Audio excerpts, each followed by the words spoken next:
Wabarakatuh. Halo semuanya, berjumpa lagi dalam akun Kagum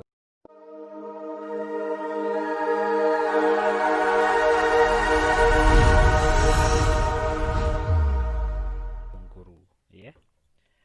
Pada kesempatan kali ini kita akan melanjutkan materi sebelumnya. Pada video pertama saya sudah memberikan suatu permasalahan kepada kalian tentang konsep fluida, yang mana pada video pertama saya menanyakan dua hal kepada kalian semua. Yang pertama, mengapa bendungan dibangun semakin ke bawah, ketebalannya semakin besar.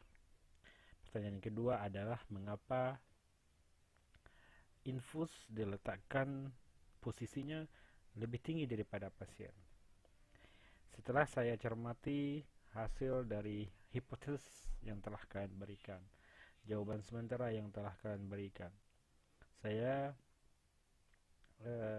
melihat bahwa hampir sebagian besar sudah tahu jawaban dari pertanyaan saya tersebut. Ya, mungkin kalian sudah membaca baik itu dari buku, internet, dan lain-lain yang merupakan konsep daripada fluida yang menjelaskan dua fenomena tersebut. Yang mana yang intinya, mengapa bendungan itu dibangun semakin ke bawah, ketebalannya semakin besar, itu dikarenakan karakteristik daripada tekanan dalam suatu zat cair atau tekanan hidrostatik adalah semakin dalam suatu zat cair maka tekanannya akan semakin besar. Itu mengapa kita itu kalau berenang itu semakin ke bawah, telinga kita akan semakin sakit. Kita bisa memberikan suatu analogi bahwa kita analogikan bahwa misalkan ada air dalam satu gelas, anggap air itu kita potong-potong. Ini anggapan ya, kita potong-potong, bagian bawahnya adalah potongan pertama, bagian yang kedua potongan kedua, yang di atasnya lagi potongan ketiga. Jadi andaikan kenapa semakin ke bawah itu semakin tekanan semakin besar, kita bisa melihat bahwa potongan ketiga itu menekan potongan kedua. Potongan pertama ditekan oleh potongan pertama dan juga kedua dan juga ketiga. Oleh sebab itulah mengapa tekanan itu semakin besar, semakin dalam semakin besar. Hal ini sama juga kasusnya dengan kasus infus tadi. Mengapa infus diletakkan lebih tinggi daripada pasien? Seperti dari jawaban yang kalian berikan, beberapa dari kalian memberikan jawaban bahwa itu untuk memberikan tekanan lebih besar kepada cairan infus, karena semakin besar tekanan yang diberikan, maka air infus dapat mengalir, bukan darah yang mengalir. Dengan intinya adalah agar tekanan yang diberikan oleh cairan infus lebih besar daripada tekanan yang diberikan oleh darah atau oleh jantung yang memompa darah sehingga yang mengalir adalah infus ke darah, bukan darah yang keluar ya. Selanjutnya kita lihat bagaimana ini dalam PowerPoint ini sama halnya dengan modul yang sudah saya kirim. Itu topiknya saya ambil dari sana. Saya jelaskan sedikit tentang konsep dari fluida dalam bidang kesehatan. Pada pertemuan sebelumnya saya sudah menjelaskan bahwa fluida itu adalah zat yang dapat mengalir atau sering disebut sebagai zat alir. Artinya segala sesuatu, baik itu minyak, baik itu oli, air garam atau air laut, itu merupakan bagian dari fluida. Mengapa? Karena mereka dapat mengalir dan juga dapat menyesuaikan bentuknya dengan wadah di mana air itu berada.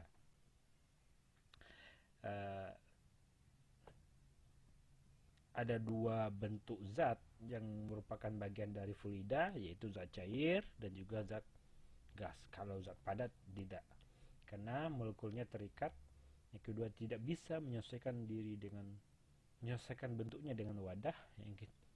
Yang ketiga adalah dia tidak bisa mengalir. Gitu. Apa perbedaan zat cair dan gas? Pada video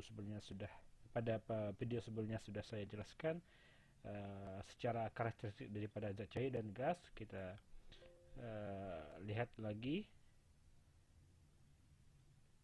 ya. Kita lihat lagi, ya. Perbedaan antara zat cair dan gas. Oke.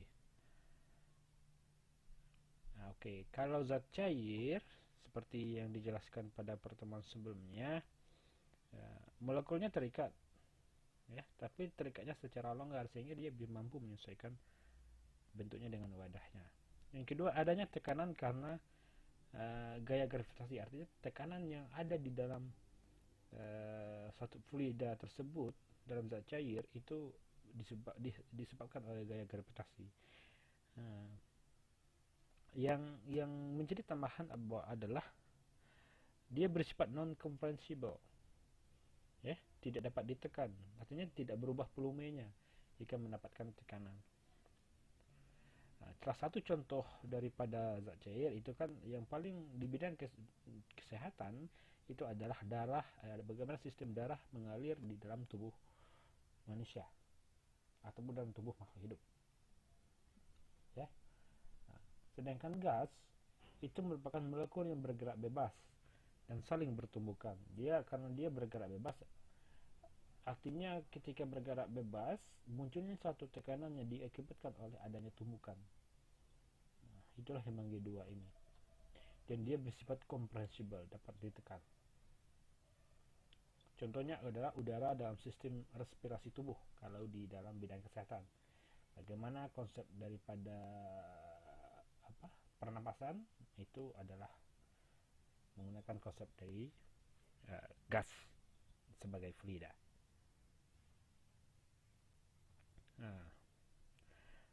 Fluida di dalam tubuh yang paling dekat adalah darah, fluida darah. Bagaimana darah bisa mengalir ke seluruh tubuh melalui pembuluh darah? Bisa melalui dengan dipompa atau ditekan oleh jantung yang berdenyut. Kita tahu bahwa yang bertugas untuk memompa darah adalah jantung. Kenapa infus diletakkan lebih tinggi? Itu agar tekanan yang diberikan oleh infus lebih besar daripada tekanan yang diberikan oleh jantung dalam memompa darah. Soalnya mengapa jantung itu berdenyut? Adanya listrik jantung. Berhubungan dengan listrik jantung kita akan pelajari, akan saya berikan materi tambahan nantinya tentang konsep kelistrikan dalam tubuh manusia. Ya, ini kita masuk ke konsep kelistrikan dalam tubuh manusia. Selanjutnya kita masuk pada yang namanya konsep tekanan. Kita pada minggu sebelumnya kita sudah belajar, pada video sebelumnya kita sudah mempelajari tekanan itu apa, P sama dengan F per A, adanya gaya dan juga luas penampang. Saya sudah menganalogikan bagaimana konsep daripada tekanan pada dua buah paku. Sekarang saya ulangi untuk tekanan dalam satu zat cair. Tekanan ialah gaya yang bekerja tiap satuan luas. Makanya ada gaya per satuan luas. Misalkan ada dua buah paku yang satu runcing dapat kita katakan sebagai luas penampangnya kecil, yang satu lagi tidak runcing dapat kita katakan sebagai luas penampangnya lebih besar daripada yang runcing. Kenapa paku yang runcing itu lebih mudah tertancap? Itu dikarenakan dia akan mendapatkan tekanan lebih besar. Dalam suatu konsep fluida, tekanan itu disebut sebagai tekanan hidrostatis. Seperti mengapa infus diletakkan lebih tinggi daripada pasien, atau kenapa ketika melakukan donor darah, kantong donor darah itu diletakkan lebih rendah daripada pasien agar darah bisa mengalir ke penampung darah gitu.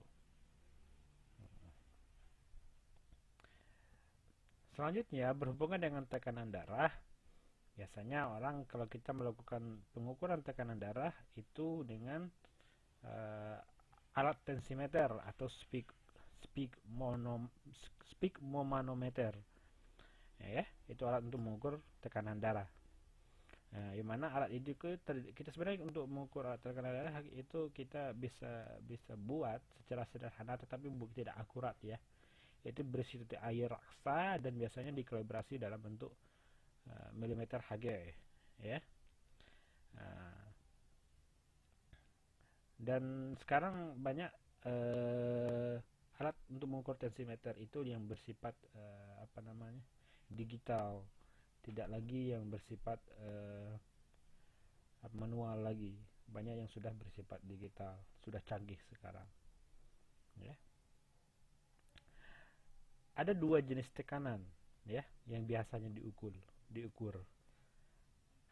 Yang ada disebut dengan tekanan sistolik dan juga ada yang disebut dengan tekanan diastolik. Nah, kalau tekanan sistolik biasanya adalah tekanan yang diukur atau tekanan maksimum ketika jantung memompa. Sedangkan tekanan diastolik tekanan ketika jantung beristirahat atau tidak bekerja keras. Nah, yang biasa dilihat adalah ketukan.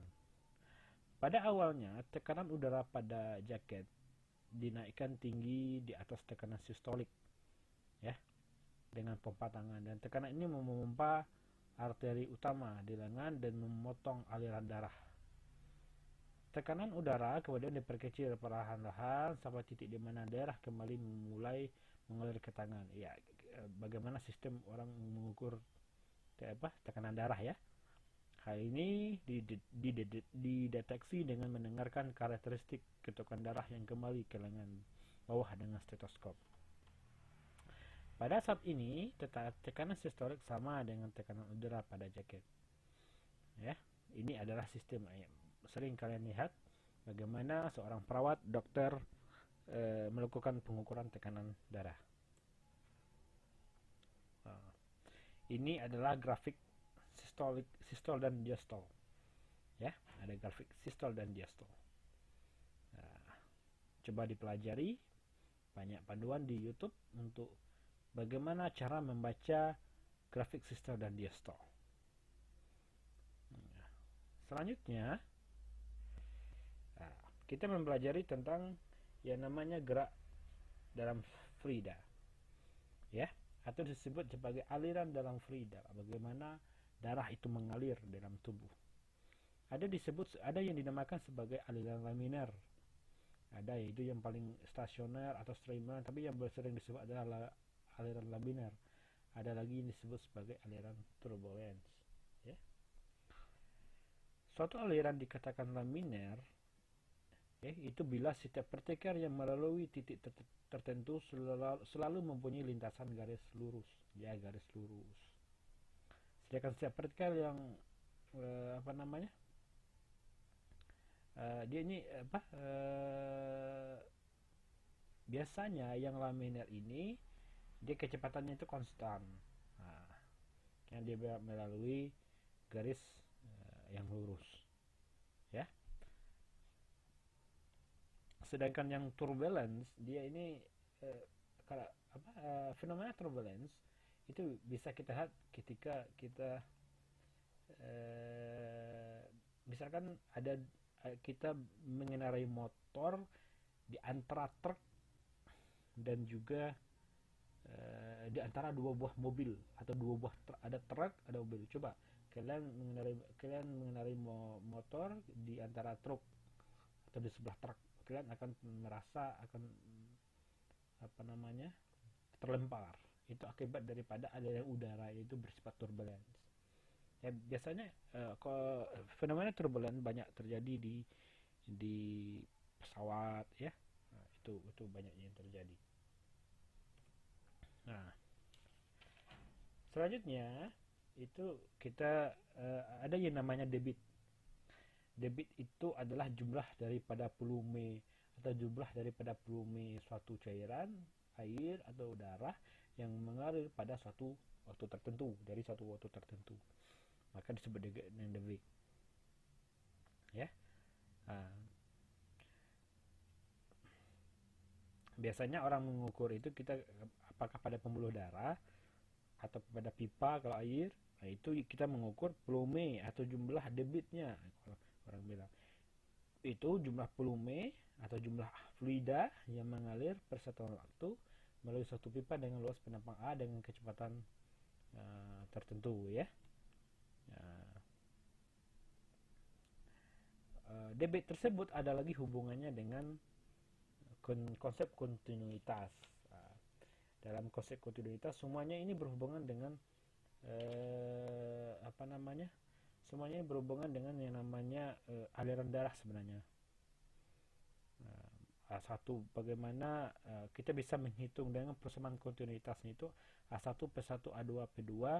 Misalkan mengapa kita ingin mencari mengapa kecepatan atau darah yang mengapa misalnya ada luka pada tangan misalnya, kok darahnya keluar sangat cepat dibandingkan luka pada bagian yang lainnya, misalkan seperti itu. Itu sebenarnya kita bisa menggunakan konsep persamaan kontinuitas karena fenomena tersebut kita lihat kok di sini di bagian tertentu, di bagian pembuluh darah tertentu, kok dia darah keluar itu sangat cepat dibandingkan tempat lain. Itu kita bisa melihat daripada bagaimana luas penampang daripada pembuluh darah kita. Kemungkinan besar penyebabnya adalah luas penampang dari pembuluh darah bagian tertentu itu lebih kecil daripada pembuluh darah yang lainnya, atau lebih besar yang lain yang menyebabkan kenapa dia lebih cepat atau lebih lambat dalam keluar gitu. Nah, konsep fluida juga berlaku pada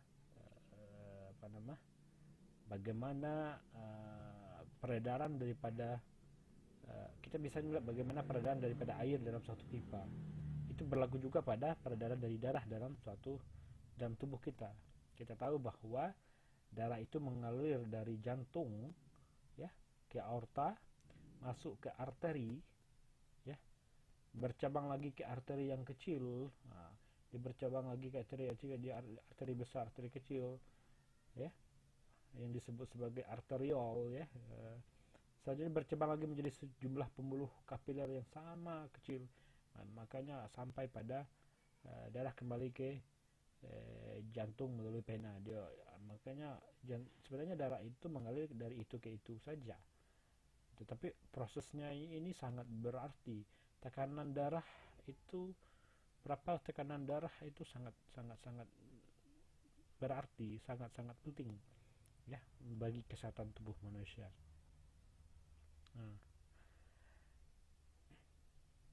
Ada dua aliran darah, dua aliran darah ya, pada tubuh manusia. Ada dua lintasan terpisah untuk aliran darah. Lintasan yang lebih panjang membawa darah ke bagian-bagian tubuh melalui arteri dengan membawa oksigen. Artinya ada dua konsep fluida. Konsep fluida darah dan juga konsep fluida berupa oksigen yang dibawa dari udara yang berupa gas ya ke jaringan tubuh dan mengambil karbon dioksida yang dibawanya kembali ke jantung melalui pembuluh darah balik ke vena. Darah ini kemudian dipompa ke dalam paru-paru, di mana karbon dioksida dilepaskan dan oksigen diambil. Darah yang dimuati oksigen kembali ke jantung, di mana darah tersebut kembali dipompa ke jaringan tubuh. Ini adalah dua aliran darah. Sebenarnya satu kesatuan, tapi dibagi menjadi dua bentuk, dua konsep yang dipelajari dalam aliran darah. Nah, ya. Contoh soal. Darah mengalir dari pembuluh darah yang besar dengan jari-jari 0,3, jadi besar, di mana kecepatannya itu adalah 10 cm per sekon.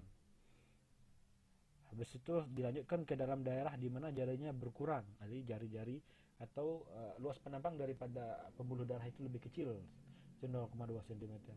Akibat penebalan dinding, berapakah kelajuan darah pada bagian itu? Jadi kita bisa menggunakan konsep daripada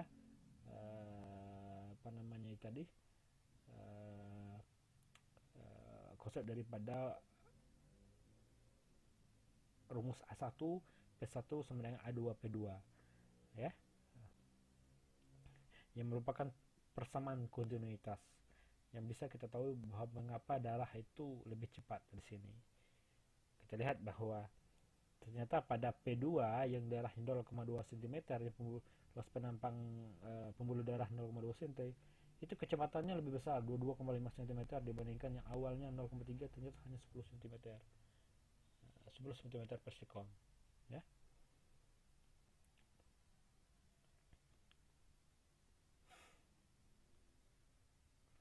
Ya, kita lanjut langsung ke oke. Ada lagi yang namanya rumus Poiseuille, ya. Ada yang namanya rumus Poiseuille. Apa sebenarnya hukum Poiseuille ini? Sebenarnya hukum Poiseuille ini itu menyatakan bahwa suatu cairan yang mengalir melalui suatu pipa itu akan berbanding lurus dengan penurunan tekanan darah. Hukum Poiseuille ini banyak digunakan untuk menjelaskan mengapa pada penderita usia lanjut, ya, orang-orang tua usia lanjut itu mengalami pingsan apabila tekanan darahnya meningkat, ya.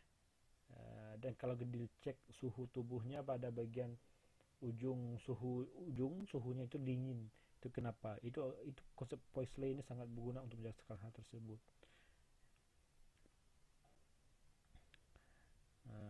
Ya. Selanjutnya, hukum Poiseuille ini juga ada hubungannya dengan aliran zat cair melalui satu pipa pembuluh. Perlu diketahui bahwa makin ke tengah kecepatan mengalir, maka besar dengan adanya gaya tertentu, yaitu gaya F, itu berhubungan dengan P, F, dan A juga, yang bekerja pada penampang A, maka kecepatan aliran berbentuk parabola. Tipe kecepatan berbentuk parabola, makanya ada gambar hitam ini, ya. Ini pada aliran daripada suatu zat cair, ya. Yang mana konsep ini juga nanti ada hubungannya dengan konsep Poiseuille. Yaitu hukum Poiseuille itu adalah cairan yang mengalir melalui suatu pipa, kecepatannya berbanding lurus dengan penurunan tekanan dan angkat 4 jari-jari. Oke, tujuannya seperti saya jelaskan tadi.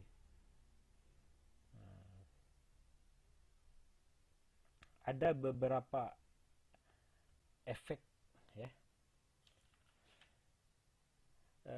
yang menyebabkan debit zat cair atau debit daripada suatu darah itu misalkan itu kok berbeda-beda. Yang pertama bisa saja disebabkan oleh efek dari panjang pembuluh terhadap debit, atau kalau dalam cairan efek daripada panjang daripada pipa. Makin panjang pembuluh diameter sama, zat cair akan mendapatkan tahanan semakin besar. Artinya maka debit zat cairnya akan lebih besar pada pembuluh yang pendek. Artinya lebih pendek pembuluh, maka debitnya itu lebih besar dibandingkan yang panjang. Yang kedua, efek diameter pembuluh. Bisa saja disebabkan oleh efek diameter pembuluh. Debit aliran zat cair itu makin besar pada diameter pembuluh yang makin besar, ya. Zat cair yang melewati pembuluh akan dihambat oleh dinding pembuluh. Dengan alasan ini, kecepatan aliran zat cair itu makin cepat pada pembuluh dengan diameter yang pembuluh dengan diameter semakin besar, dan aliran tengah semakin tidak dipengaruhi oleh zat cair yang berada dalam atau di dekat dinding pembuluh. Jadi aliran zat cair itu makin besar pada diameter pembuluh yang makin besar, ya. Yang ketiga, itu bisa saja disebabkan oleh kekentalan, ya. Dengan semakin kentalnya zat cair yang melewati pembuluh, semakin besar gaya gesekan yang muncul, yang mana sebagai konsekuensinya diperolehlah tahanan semakin besar, ya. Tahanannya masih buka atau lebih lambat gitu dia mengalir, atau yang menyebabkan debitnya semakin kecil, ya. Yang terakhir itu bisa saja disebabkan oleh efek daripada tekanan terhadap debit. kita ketahui bahwa aliran air itu mengalir dari tekanan tinggi ke rendah. Makanya kenapa kita meletakkan infus lebih tinggi, karena untuk memberikan tekanan lebih besar. Apabila tekanan kecil, maka debitnya akan semakin kecil, sehingga darah yang keluar, bukan air infus yang masuk. Ya, ya mungkin ini yang dapat saya sampaikan pada video kali ini. Jika ada pertanyaan, silakan komen di kolom komentar @modo, atau juga bisa melalui channel YouTube.